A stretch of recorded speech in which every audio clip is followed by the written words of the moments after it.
चंडिका यानी चंडी देवी का नाम सुनते ही मन में माँ दुर्गा की एक विकराल छवि बन जाती है। वास्तव में देवी शक्ति सत्य और निष्ठावान लोगों के लिए जितनी करुणामय है, बुरे कर्म करने वाले लोगों के लिए उतनी ही विकराल भी है। भारत में बहुत से हिस्सों में माँ चंडिका या चंडी देवी की आराधना की जाती है। साधक और भक्त अपनी जटिल से जटिल समस्याओं के निवारण के लिए माँ भगवती के चंडी रूप की कठोर तपस्या करते हैं।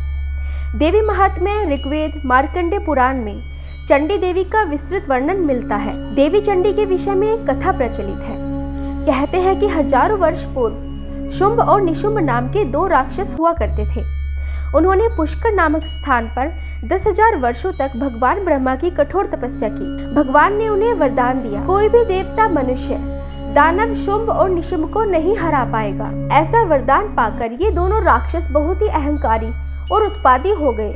इनके उत्पाद से समस्त सृष्टि में हाहाकार मच गया।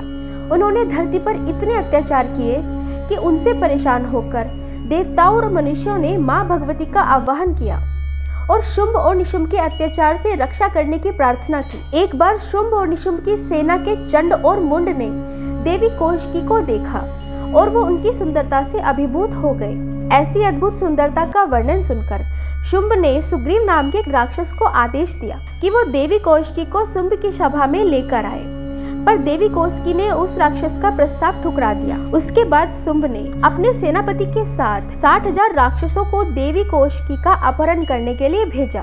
तब देवी ने महाकाली रूप को धारण किया और शुंभ के सेनापति और 60,000 राक्षसों का वध कर दिया। शुंभ निशुंभ ने अपनी अहंकार त्यागने की बजाय देवी को अपने राज्य में जबरन लाने के लिए चंड मुंड को भेजा, लेकिन देवी माँ ने चंड और मुंड का भी सर्वनाश कर दिया और इसके बाद उनका नाम पड़ा चामुंडा। इसके बाद तो जैसे शुंभ और निशुंभ के क्रोध की सीमा नहीं रही और उन्होंने बहुत ही भयानक रक्तबीज नाम के असुर को देवी से युद्ध करने भेजा।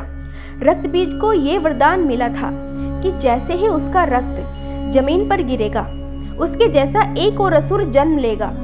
इस कारण से उसका वध करना आसान नहीं था, पर देवी ने काली रूप लेकर रक्तबीज के खून की एक एक बूंद का पान कर लिया और रक्तबीज भी मारा गया।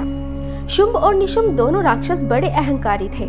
उन्होंने एक स्त्री को कमजोर समझकर स्वयं युद्ध में आने के बजाय अपने सेनापति को युद्ध में भेज दिया, परंतु अपनी सेना और सेनापतियों की इतनी असहाय स्थिति को देखकर शुंभ और निशुंभ को देवी से युद्ध करने आना ही पड़ा और इस प्रकार देवी कौशिकी ने दोनों राक्षसों का वध कर संसार को असुरी प्रवृत्ति से मुक्त कर दिया। गुरुदेव कहते हैं कि नवरात्रि प्राण शक्ति का उत्सव है, जिसके द्वारा ही महिषासुर अर्थात जड़ता, शुंभ निशुंभ अर्थात अहंकार, मधुकैटभ अर्थात अत्यधिक राग और द्वेष को नष्ट किया जा सकता है।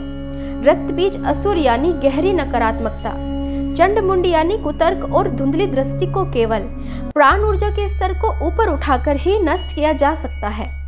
इसलिए नवरात्रि के 9 दिन भीतर की दिव्यता के प्रति सजगता, ध्यान, मोक्ष से प्राण शक्ति बढ़ती है और सभी प्रकार की नकारात्मकता से हम मुक्त हो जाते हैं। दोस्तों, इस वीडियो से आपको अगर कुछ ज्ञान अर्जित हुआ है तो वीडियो को लाइक जरूर करें और अपने परिवारजनों में शेयर करें और हमारे चैनल को सब्सक्राइब करना ना भूलें। सब्सक्राइब करने से हमारी वीडियो और लोगों तक भी पहुंचती है और हमें प्रोत्साहन मिलता है।